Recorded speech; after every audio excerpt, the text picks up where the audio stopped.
Pour ne rien rater de nos programmes, n'oubliez pas de vous abonner à nos deux chaînes YouTube, le Média TV et le Média 24/7, et d'activer la cloche. Nous sommes sur la place d'Italie au départ de la manifestation parisienne pour la journée internationale de défense des droits des travailleurs et travailleuses.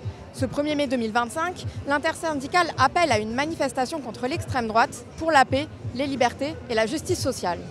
À l'heure d'un climat social particulièrement tendu, les vagues de licenciements et les fermetures de sites historiques se multiplient. Les politiques menées par les gouvernements de Macron sont toujours plus austères et les morts au travail en France toujours plus nombreux. Il est donc primordial aujourd'hui de se réunir et de lutter. Syndicats, collectifs, travailleurs et travailleuses de tous les secteurs ont appelé à se réunir dans plus de 250 villes en France. On vous emmène avec nous à la manifestation parisienne. C'est là-haut, ça ira, on est là, regarde pas en bas, c'est là-haut.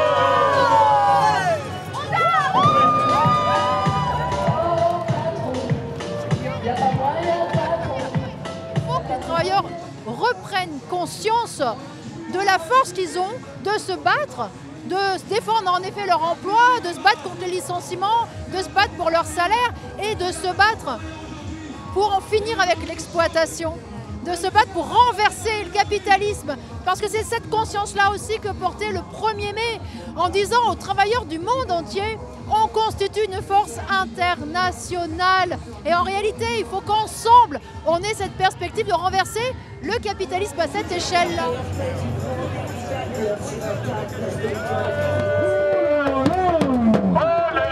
Merci beaucoup. Pour tout, camarades, on est avec vous. Merci. Merci beaucoup, Nathalie. Merci. On travaille ici, mais on n'a pas de droit. Donc, raison pour laquelle c'était essentiel d'être ici aujourd'hui. On est dans des métiers dits essentiels, des métiers que tout le monde connaît ici, soit dans le ménage, le nettoyage, la restauration, le bâtiment. Donc, on lutte pour le droit des immigrés. Chaque personne ici en France qui travaille doit obtenir un titre de séjour pour pouvoir travailler dignement, obtenir ses droits légalement. Raison pour laquelle on est aujourd'hui là pour réclamer nos droits. Les droits des salariés sont bafoués, on n'est pas respecté du tout, c'est en train d'empirer de plus en plus. C'est la suppression des postes, c'est la remplacement des gens qui sont d'ancienneté pour prendre des gens qui coûtent moins cher. Nous, c'est injuste. Parce que tandis qu'on demande une augmentation de 50 centimes, 1 euro, ils ont dit qu'ils n'ont pas l'argent, ils sont en train de faire travaux dans notre hôtel. Parce que là, même pendant les jours, on a travaillé comme des malades. Mais quand il y a le partage des primes, on donne plus à ceux qui ont moins travaillé, moins à ceux qui ont beaucoup travaillé. C'est injuste.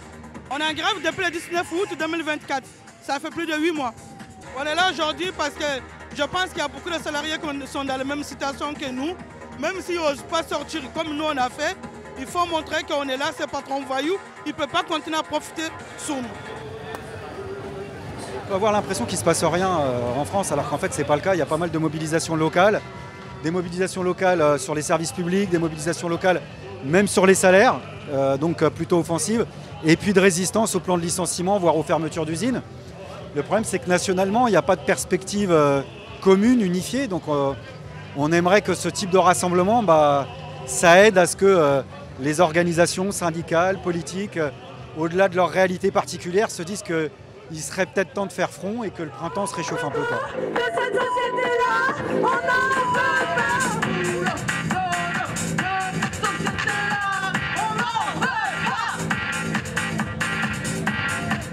Mobilisation qui est assez historique en ce moment dans le milieu de l'art depuis plusieurs mois, contre les coupures budgétaires, contre aussi les attaques multiples. Par exemple, nous, chez les artistes-auteurs, ça va être l'abaissement du seuil de la TVA. Aussi, on a une faiblesse de nos droits puisqu'on n'a pas de congés payés, on n'a pas d'assurance chômage, on n'a pas d'accident du travail, maladie professionnelle. Aujourd'hui, ce qui se passe, c'est que nos métiers, on ne peut pas en fait faire pratiquer nos métiers si on n'a pas soit en fait des parents ou venant d'une famille qui ont les moyens d'assister, soit par une sorte de grâce ou de chance de pouvoir vivre, de pouvoir gagner nos métiers. Donc ce 1er mai, il est important pour être une continuité de ce mouvement-là. C'est qu'une date qui va en amener d'autres, on espère, et avec des prochaines mobilisations, grèves au courant de mai, etc.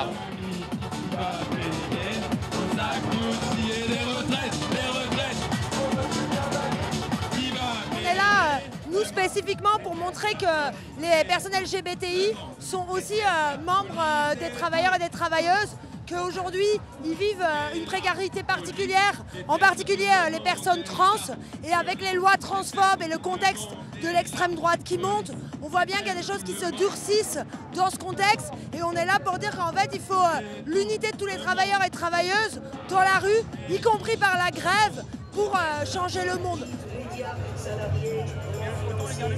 La montée des idées d'extrême droite menace tous les jours les droits et ceux des travailleurs et travailleuses n'y coupent pas. Bruno Retailleau se fait un plaisir de marcher dans les pas du RN. Cette semaine, le ministre de l'Intérieur a annoncé vouloir dissoudre le collectif Urgence Palestine et le groupe antifasciste La Jeune Garde.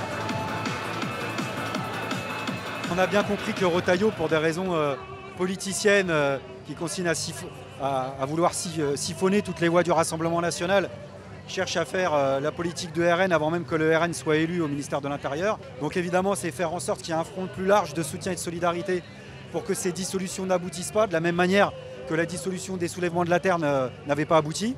Et qu'en même temps, le meilleur moyen de prouver que de toute façon, on ne va pas se laisser intimider, c'est de continuer le combat et antifasciste et de solidarité avec la Palestine. Retailleau peut dire ce qu'il veut, dissolution ou pas dissolution, on va continuer ce combat de la même manière qu'on continuera à descendre dans la rue pour marquer notre solidarité avec la Palestine. Moi, je pense qu'il ne va pas s'arrêter là. Quand on commence à dissoudre des organisations antifascistes, quand on commence à dissoudre Urgence Palestine, qui est une association qui lutte pour le droit des Palestiniens et des Palestiniennes et contre le génocide, on voit bien que derrière, ça veut dire qu'il n'y a plus de barrage en fait.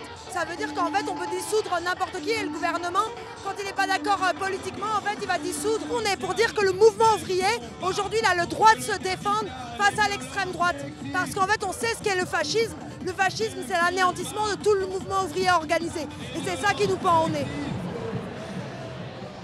En tout, plus de 250 000 personnes ont manifesté aujourd'hui en France, selon la CGT. On en reparle évidemment sur nos émissions du Média.